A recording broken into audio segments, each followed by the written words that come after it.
Hello, I'm Paul Beckwith, and I guess this is the first video in my travel log, if you want to call it that.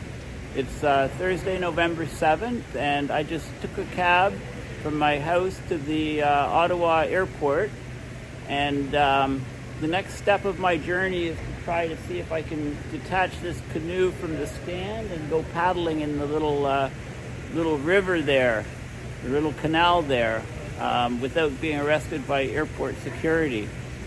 So interestingly, the cab driver, I didn't know until we arrived at the airport, but he's from Lebanon, and we talked about the climate conference, and he's a hardcore climate denier. Yeah, just natural cycles, what can you prove to me? And I said, remember this conversation in 10 or 15 years when food prices are double or triple, quadruple around the world, you can remember this conversation and say, hey, yeah, that guy said that would happen because of climate change.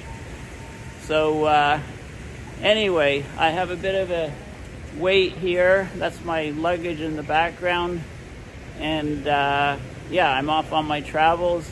I got an email this morning, and timing was perfect. They asked if I could go on CTV News, the Toronto network, Toronto branch of CTV News, one of the big major news organizations in Canada.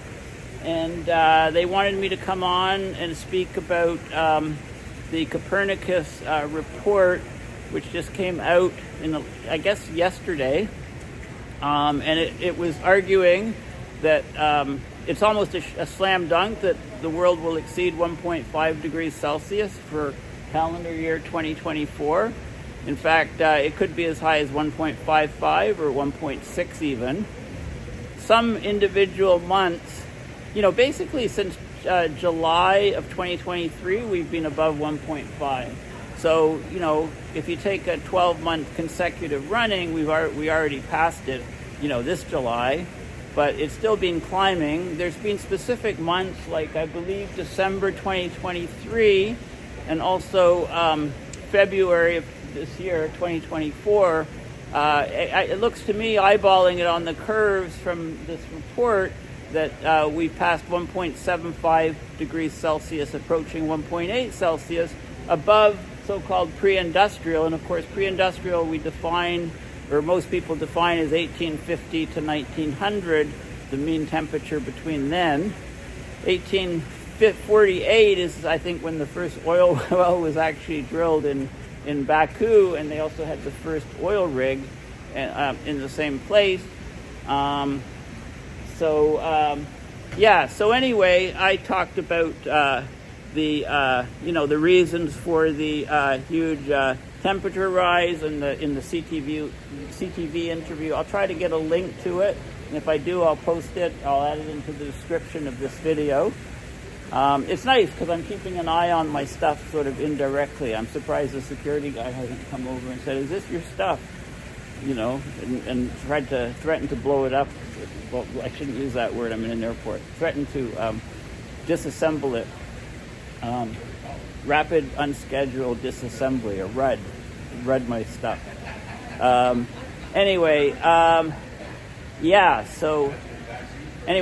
also talked about the great risk for growing food on the planet, and also all of these, why we're having all of these extreme weather events and stuff. It was just a short, I don't know, maybe 6 minutes long, I'm guessing, interview. So that's my first interview, and I also told them I'm going to COP, and if they want to contact me, I'll be very happy to give interviews to Canada's national broadcaster while I'm in Baku, Azerbaijan at COP29. COP29 runs from November 11th to 22nd.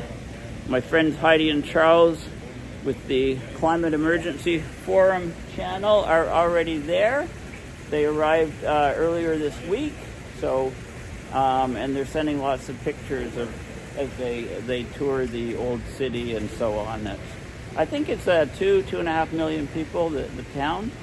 So anyway, here's a very quick video. I hope everybody's doing well. And they also asked me on the CTV interview about Trump, how's that going to affect the climate? I said, well, if he does all of his tariffs and deports 12 million people, nobody will be doing jobs anymore, the jobs that people don't want to do, so inflation will go way up, and he'll cause a recession or a depression, and then emissions will go down. So he might do it inadvertently, and I don't know if the anchor was thought I was joking or what, but anyway, we had a good conversation. So take care, and I'll be posting lots of these videos. Please consider going to my website, paulbeckwith.net, and donating to my to support my work. And also, there's a GoFundMe which has met my target for funding the trip, but it still works. So if you want to kick some funds in for the trip specifically, that would be great. So thanks again for listening, and bye for now.